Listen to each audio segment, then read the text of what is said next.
우리는 이 세상에 태어나서 살아가는 삶을 살아가는 사람들입니다. 그런 삶의 과정 속에서 우리는 굉장히 많은 만남을 이루며 삽니다. 부모, 친구, 사랑하는 아내와 남편, 자녀, 친구, 동료, 그리고 교우 등 다양합니다. 이러한 모든 다양한 모양을 갖고 만나는 과정 속에서 우리는 삶을 영위합니다. 내 스스로가 그런 만남을 자의적으로 이룰 수도 있고 또 우연일 수도 있으며 또 자연스럽게 이루어지는 그런 경우도 있다고 말씀드릴 수 있습니다. 우리는 지난 주간에 박정식 사관님과 유원주 사관님을 3년간 만나고 헤어지는 그런 또 과정도 있었습니다. 이런 우리의 인생에서 만나게 되는 그런 것은 참 다를 수 없고 또 우리 마음대로 할 수 있는 것들은 아닐지 모릅니다. 우리 인생에서 만나는 것은 이런 대상만 있는 사람의 대상만 있는 건 아닙니다. 우리의 처지와 환경도 만나게 됩니다. 그런데 그런 것들은 좋은 것일 수도 있고 나쁜 것일 수도 있습니다. 또 만나는 주체인 나를 힘들게 하는 것일 수도 있고 또 나를 기쁘게 하고 또 나를 즐겁게 하는 경우도 있을 수 있습니다. 저는 오늘 이런 만남의 말씀 중에서 생명의 만남이라는 주제로 여러분들에게 말씀을 드리고자 합니다. 세 가지 사항은 첫째, 목자 되시는 주님, 하나님을 만난다는 것과 두 번째는 나의 환경으로 만나게 되는 그런 어려운 것들, 역경들, 그런 환경에 대한 것과 거기에 대처하는 내 자세에 대해서 말씀드려 보겠습니다. 이 시편 23편이 우리를 의로운 삶을 살아가는 결단의 시간이 될 수 있는 그런 말씀이 되기를 기도합니다. 우리는 살아가면서 인생 만남에 나의 인생의 만남도 있지만 남의 인생, 다른 타인의 인생에 대해서 듣게 되고 또 알게 되는 경우도 있습니다. 저는 여러 경로로 우리 탈북자 자유동포 형제 자매를 만나면서 그분들의 삶 속에서 막닥뜨려야 했던 죽음의 골짜기의 만남 이야기를 통해 전해 들음으로 인해서 간접적인 그들의 삶의 이야기를 갖고 있습니다. 그분들은 자신들이 지났던 그 죽음의 골짜기 얘기를 정말 무용담처럼 하지는 않습니다. 그것은 목숨과 관련된 것이었기 때문에 자랑거리가 되지 않기 때문일 것입니다. 지나간 힘든 과거를 회상하며 말하기에는 아직도 많은 고통의 잔재가 남아있고 또한 현재의 삶이 살아가기가 쉽지 않은 상태인지라 쉴만한 물가의 삶이라 말하지 못하고 있음을 보게 됩니다. 그러기에 그냥 지나치는 그분들의 말 한마디로 인해서는 그분들이 죽음의 골짜기를 지났던 그런 고통의 삶과 또한 현재 지내고 있는 삶의 만남을 저는 다 알 수 있다고 말씀드릴 수 없습니다. 우리가 만나는 그런 어려운 상황의 고통이 시간이 지나면서 없어진다 할지라도 모든 것이 참으로 안정으로 또 평강으로 이루어지게 될까요? 시간이 지나면 이런 모든 고통들이 아무런 근거 없이 다 사라질까요? 특별히 저는 나에게 자신들의 만남 소식을 전해준 우리의 자유민 탈북자 모든 분들이 진지하게 자신을 평강으로 쉴만한 물가로 이끄는 주님과의 만남을 진지하게 생각해보고 결단해보고 그리고 평생을 살 수 있기를 바라는 마음입니다. 우리의 인생을 본문의 저자처럼 결단하는 만남을 통해 어려운 모든 상황, 과거나 또 앞으로 닥칠 모든 것들에 부족함이 없는 평강과 의의 삶을 살기를 간절히 바라는 것입니다. 본문의 이 찬양시의 저자는 다윗입니다. 다윗은 이스라엘 역사상 가장 훌륭하고 가장 크게 영향력을 미친 최고의 역사적 왕이며 또한 대대로 영적으로 이스라엘 백성을 한데 모을 수 있는 가장 정신적인 인물입니다.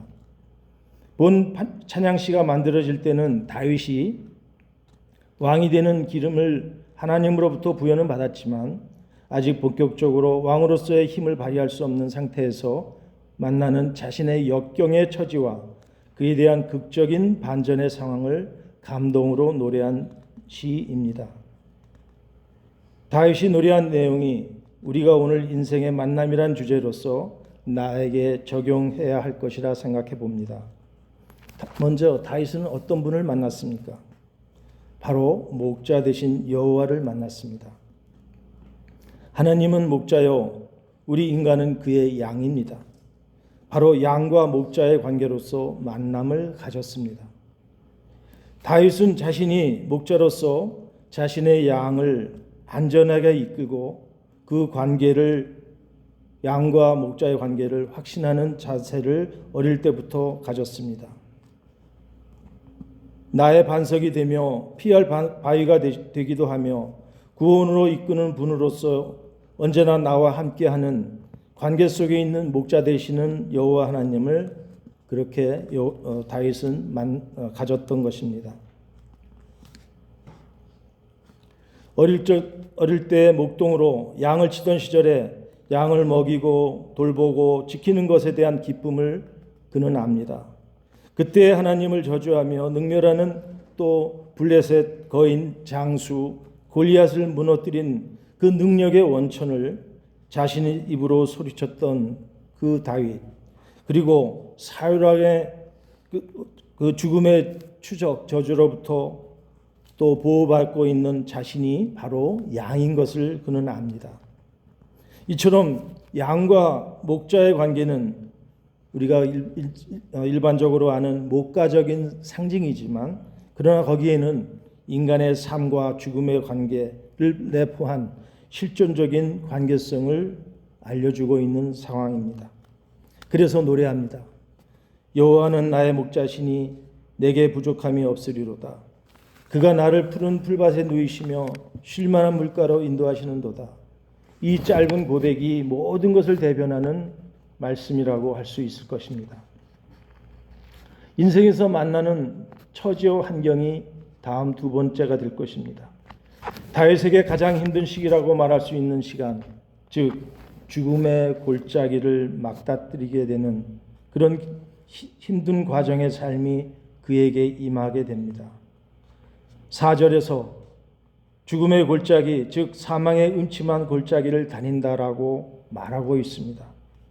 기름 부음을 받은 자가 이렇게 말할 때는 참으로 험난하고 정말 죽음에 맞닥뜨리는 그런 엄청난 상황이었을까 가늠하기도 어렵지 않습니다. 다윗의 이 노래는 그런 어려움을 지나고 많은 시간이 지난 후에 노래한 것이 아닙니다. 죽음을 매일같이 넘어야 하는 그 도망의 길에서 헤매야 하는 상황에서 노래한 것입니다. 위대하고 큰 인물이라고 하는 다윗도 역시 그런 상황, 어려운 죽음의 상황을 가진 인생의 사람입니다. 그러므로 엄청난 고난 시간 속에서 다윗이라 할지라도 정말로 크게 낙담할 수밖에 없을 것이었습니다. 그런 모습이 우리 사람의 모습입니다. 그러므로 이런 고난을 만난다는 것은 모든 인간이 겪게 되는 것이므로 어쩌면 크게 부각이 되지 않는 일인지도 모르겠습니다. 그렇다면 이제 이런 어려움을 대하는 자세가 우리의 관심, 우리의 자세가 되어야 될 것이라 생각해 봅니다. 모든 믿는 자들은 3000년간 다윗을 그 위대한 사람으로 인정한 것은 바로 그 고난의 만남을 그가 어떠한 자세와 마음으로 대처했는가를 우리가 알므로써 그에게 영광을 돌리기 때문이라 할 수 있습니다. 다윗의 자세는 어떠했습니까? 다윗은 죽음을 매일같이 넘어야 하며 도망 다녀야 한 때에 그는 자신이 만나는 역경의 삶을 여호와 그분의 사랑과 은총으로 오히려 노래하고 있다는 것입니다. 그가 죽음의 골짜기를 다니는 그것에 대해 오히려 두려움이 없다고 노래합니다. 아니, 두려움이 있었지만 그런 두려움을 언제나 지나칠 수 있는 어떤 위대한 위안이 그에게 있다고 믿었기 때문에 그 모든 것을 극복할 수 있다고 말하고 있는 것입니다. 다윗은 말합니다. 그 극복의 힘은 여호와의 막대기와 지팡이라고 말하고 있습니다. 내가 사망의 음침한 골짜기로 다닐지라도 해를 두려워하지 않을 것은 주께서 나와 함께 하심이라. 주의 지팡이와 막대기가 나를 안위하시나이다. 어떻게 지팡이와 막대기가 그런 죽음의 골짜기를 지남에 있어 두려움 없게 만들 수 있을까요? 이것들이 무슨 엄청난 무기로 쓸모나 있기는 합니까? 결코 엄청난 능력을 가진 것은 아닙니다. 그러나 빈약한 이것들이 여호와 하나님으로부터 나온 것이기 때문에 무한한 능력으로 두려움에 쌓인 자신을 보호하며 두려움을 없게 만들고 있다고 고백하는 것입니다. 마치 골리앗을 만나서 무너뜨릴 때 그 문맷돌처럼 말입니다.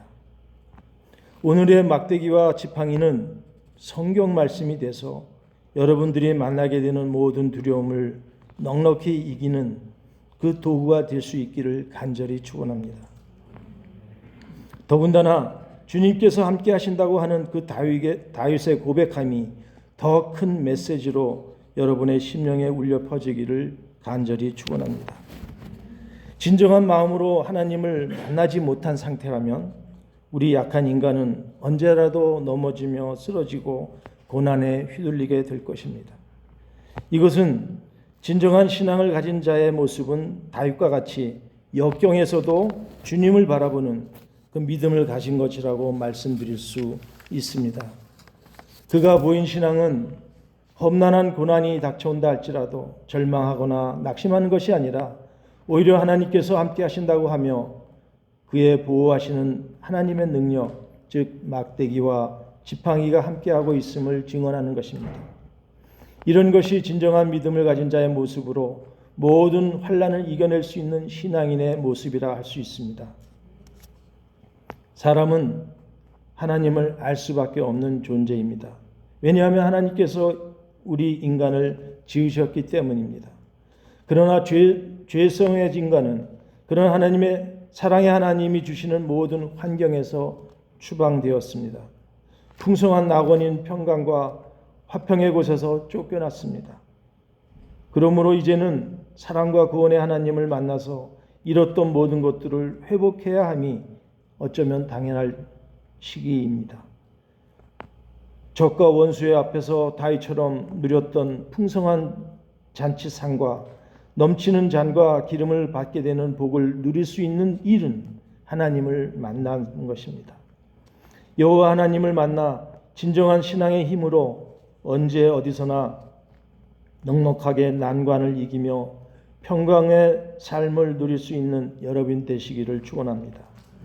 마지막으로 만남에 대한 우리의 자세와 결단입니다. 이 부분은 전적으로 우리 자세, 우리 의지와 노력이고 각오가 되어야 할 것입니다. 하나님과의 만남을 유지 발전시키는 것은 우리 의지가 아닐 수 없습니다. 그분의 예정에 의해 인간이 하나님을 만날 수 있는 은혜를 누릴 수 있습니다. 그러나 이 만남을 이어가는 과정은 우리의 부단한 각오가 뒤따라야 할 것입니다. 다윗도 인생이기에 그 만나서 겪는 모든 고난, 기쁨 이런 것도 있었지만 그를 평생에 부족함이 없도록 이끄신 여호와 하나님을 만나서 결단한 것은 바로 하나님 전에 영원히 머물겠다는 것입니다. 그리고 다윗을 의의 사람으로 위대하게 인정하고 높인 것은 그가 그 만난 그 하나님을 그렇게 끝까지 지켜왔다는 것입니다. 다윗은 그의 결단을 본문 6절 끝에서 자신의 각오로 밝힙니다. 나는 주의 집에서 영원토록 살겠습니다. 라고 말입니다. 그렇지만 주의 집에 살려고 하면 그에 대한 대가를 지불해야 합니다. 예수님께서는 우리에게 각자의 십자가를 지어야 한다라고 라고 말씀하십니다. 십자가를 진다는 것은 결코 쉽지 않은 일입니다. 왜냐하면 이것이 다윗이 말한 의의 길이 되기 때문입니다. 자신은 아무 잘못도 하지 않았지만 사울 왕으로부터 시기에 의해 죽음을 맞도록 고난 당해야 할 때 이처럼 의의 길은 손해를 감수해야 하는 길입니다. 나의 희생이 뒷받침되어야 하기 때문입니다. 악귀같이 욕심을 부리면서 남을 이기려고 하는 것은 결코 희생이 아니며 자기 십자가를 지는 모습이 아니기 때문입니다. 마지막까지 우리는 좋은 생명의 만남을 아름답게 이어갈 수 있게 되는 것에는 나의 희생과 노력과 헌신이 함께한다는 것을 잊지 말아야 할 것입니다. 값싼 만남에는 그런 것이 필요 없을 수도 있겠지만 한 번의 인생에서 얻게 되는 귀한 만남을 유지하기 위해서는 이런 수고가 내가 받을 영광의 밑거름이 되어야 할 것입니다. 우는 사자같이 우리를 물어 넘어뜨리는 사탄은 우리가 거짓 신앙인의 모습으로 자유로이 그리고 무시로 하나님의 집을 드나드는 것에 대해서는 절대로 간섭하지 않습니다. 다만 가짜 신앙인으로 주일에 한 번씩 오며 적당히 하나님 집에 머무는 모습으로 살아가도록 부추길 것입니다. 절대로 의의 길에 서지 못하게 하며 어쩌면 가짜 신앙인의 모습만 갖추고 목소리만 높이는 자로서 되게 만들 것입니다. 절대로 자기 십자가를 지지 않는 이기적인 신앙의 모습만 보이도록 그렇게 만들 것입니다. 그러므로 허약한 신앙의 모습으로만 살아갈 뿐입니다. 그런 인생은 결단코 다윗 왕이 누렸던 영광된 삶의 신앙의 모습으로 살 수는 없을 것입니다. 그리고 다윗 왕이 누렸던 그 대우, 즉 주님께서 베풀어 주시는 상과 잔이 넘치는 은혜는 없을 것입니다. 사랑하는 구세군 교인 여러분, 우리는 다윗의 영적인 눈을 갖고 깨어 있어서 허약한 신앙인의 모습이 아닌지를 돌아보고 변화되시기를 기도합니다. 내 영혼을 소생시키시고 그 이름을 위하여 의로운 길로 나를 이끄시는도다. 하나님은 우리 영혼의 목자가 되시어 우리의 지친 영혼에 생기를 주시는 분이십니다. 우리 인생의 영혼은 죽음으로 이끌려 가고 있습니다. 이런 죽음의 과정에 있는 인생이지만 우리에게 하나님은 그 이름을 주셨습니다. 그 이름이 우리 인생에 지치고 죽음으로 내닫는 것에서 소생케 하며 의의 길에 삶을 살도록 이끄시는 것입니다. 바로 그 이름은 예수 그리스도이십니다.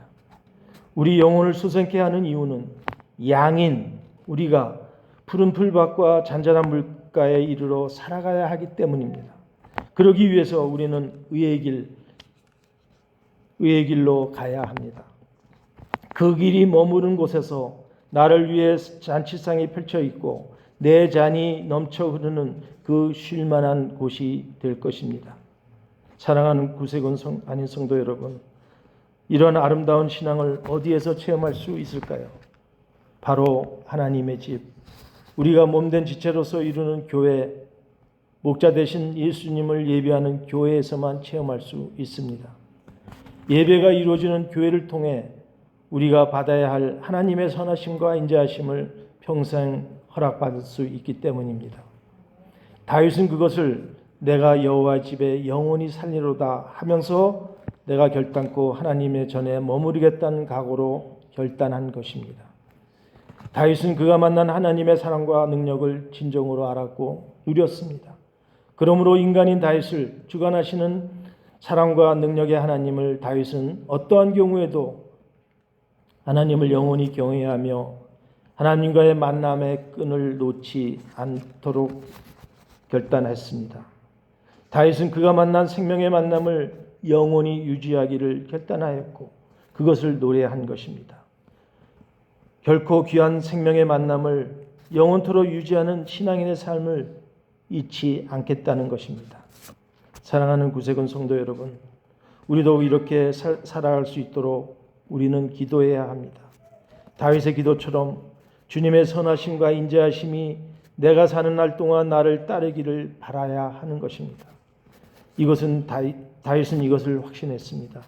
정말로 다윗처럼 이런 확신이 우리에게 있다면 우리는 언제 어디서나 주님 집에 머무는 은혜로 살 수 있을 것입니다. 그리고 늘 감사하면서 노래할 수 있게 됩니다. 그러기에 우리는 결단하며 바라고 기도함이 내 삶의 삶 속에서 인생에서 지속 유지되어야 할 것입니다. 마치는 말씀으로 정리합니다. 여호와는 나의 목자시니 내게 부족함이 없으리로다. 나를 푸른 풀밭에 누이시며 쉴만한 물가로 인도하신다. 그리고 내 영혼을 소생시키신다. 그렇습니다.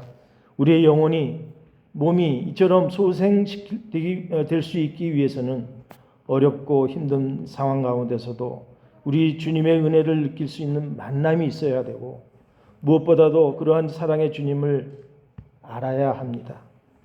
만날 뿐만 아니라 깊이 있는 교제로 생명의 만남을 이어가야 합니다. 비록 우리에게 요구되는 십자가의 짐과 헌신이 뒤따를지라도 이것이 다윗의 고백처럼 의의 길로 나를 인도하는 것임을 깨닫고 하나님께 영광을 돌리는 삶이 되도록 결단해야 할 것입니다. 바로 이것이 주 예수 그리스도가 이 땅에서 인생으로 우리를 만나 행하신 것이기 때문입니다. 우리도 예수님처럼 고난의 십자가를 지시고 모든 것을 이길 수 있게 되기를 간절히 기도하신 것처럼 우리도 결단하며 기도하는 성도의 삶이 우리 인생에서 지속되기를 간절히 기도하고 축원합니다.